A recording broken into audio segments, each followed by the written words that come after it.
whiskers. Holy headache. Holy slip disc. Holy hamstrings. Holy Cinderella. Holy killing joke.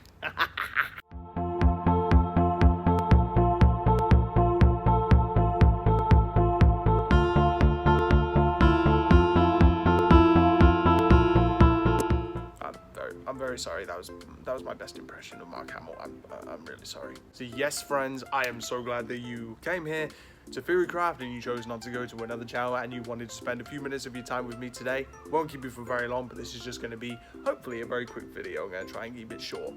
But yes, this is a topic on The Killing Joke. Me and Ben, at the moment, a lot of the legwork's been done for us with The Killing Joke, with the story. If you're not familiar with The Killing Joke story, I highly suggest you look up this video with Comicstorian talking about The Killing Joke and do as much research as you can, and also go have a look at the animated feature of this. The Killing Joke, single-handedly the darkest story in my opinion of the Joker, and it basically talks about the story of the Clown Prince of Crime attacking the Gordon family. So shoots Barbara Gordon, bad girl, in the back, paralyzing her, so eventually she has the arc of becoming the Oracle, and kidnaps Jim Gordon, and he's being tortured with the images of Barbara being tortured.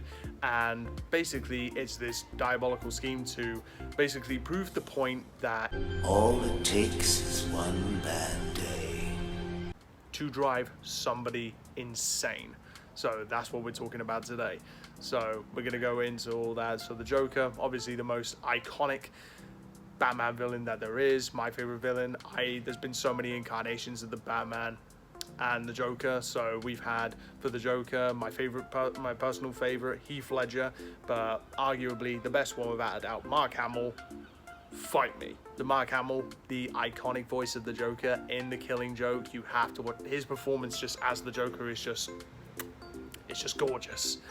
So if we're going to talk about The Killing Joke, this is going to be a little one on just the suggestions. Ben's doing another video for who we'd cast as Batman, Barbara Gordon, Jim Gordon, and also we're going to do a live stream where we're going to go right into the story.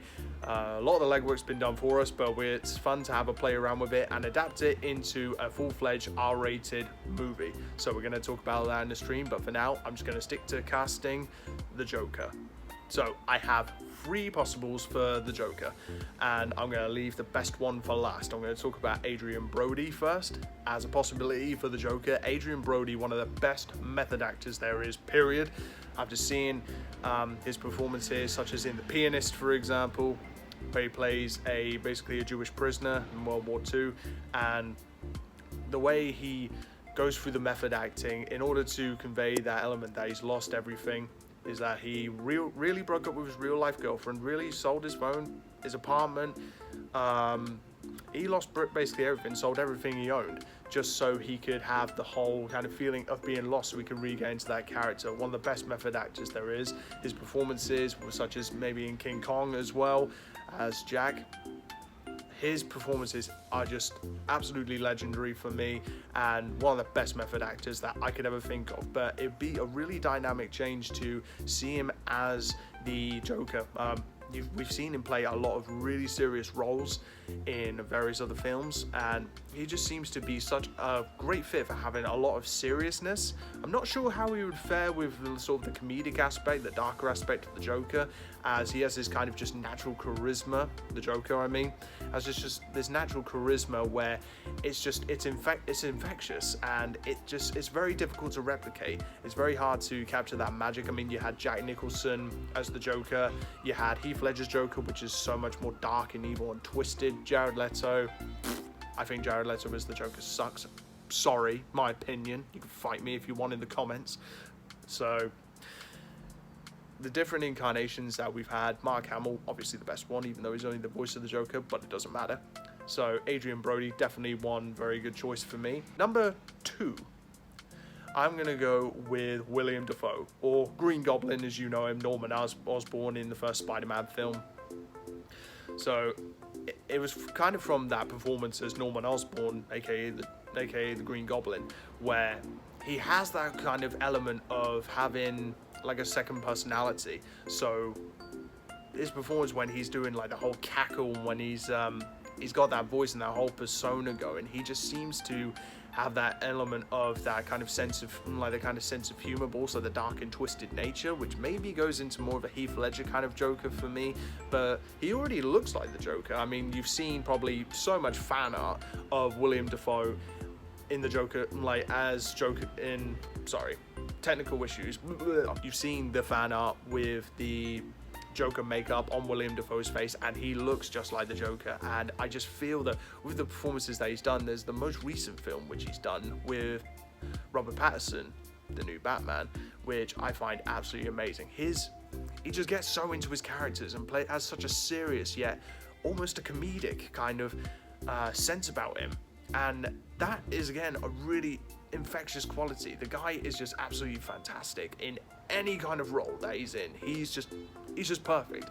If you want to see a really screwed up film, there's The Antichrist, which I'm still scarred by to this day, but it just proves like how versatile this actor is. He can be funny, he can be serious, this guy can play any kind of role, and I feel as the Joker he can fit so well into that.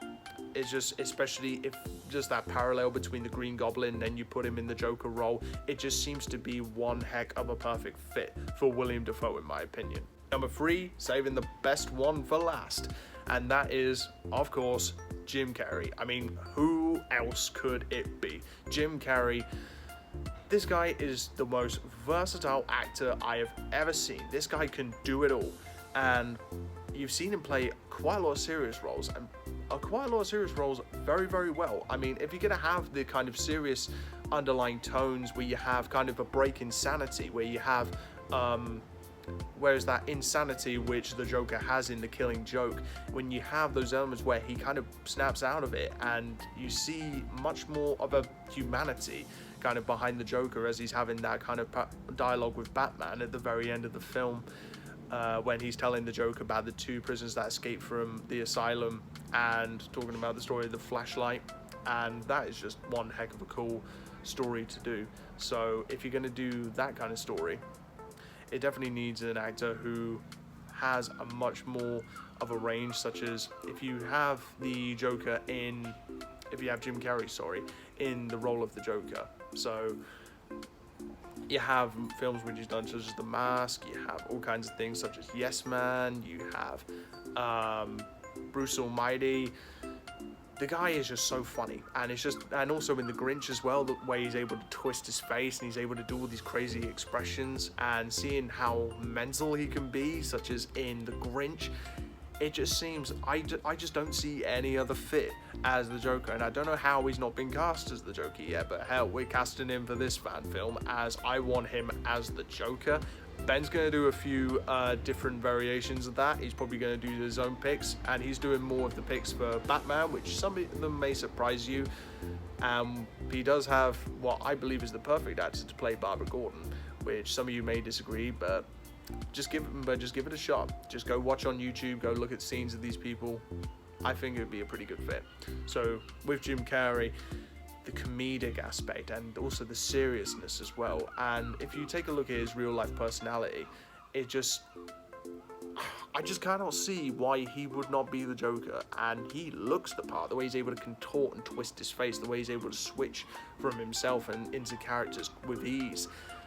It just seems that with that, I mean, the perfect one would be Jim Carrey's actions with Mark Hamill's voice, but for Jim Carrey, it'd be a really nice refresher considering the whole debacle which was Jared Leto as the Joker, which to be honest was like a wet fart, and to be honest absolutely sucked. I'm sorry, like, for me the Jared Leto Joker is the worst Joker of them all.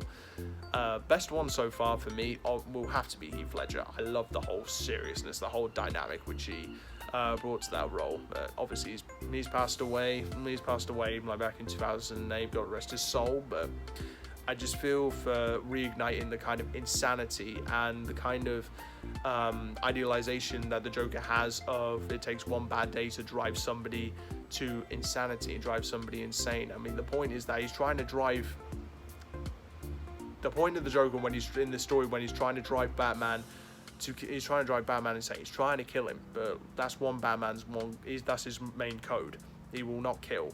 But it just seems to be the Joker seeing how far he can push Batman, how far he can push Bruce Wayne into doing the inevitable. And the Joker wants it to happen, but at the end of the film, he still refuses. And they have that really cool scene at the end when they're laughing together, and then the camera just kind of drops and you don't know what happens, and everybody's going, did he kill the Joker? Did the Joker kill him? Did he rehabilitate him? And that's just a nice cliffhanger to leave it on. So I just feel there's no other way that you can do that. You have to leave that ending as it is.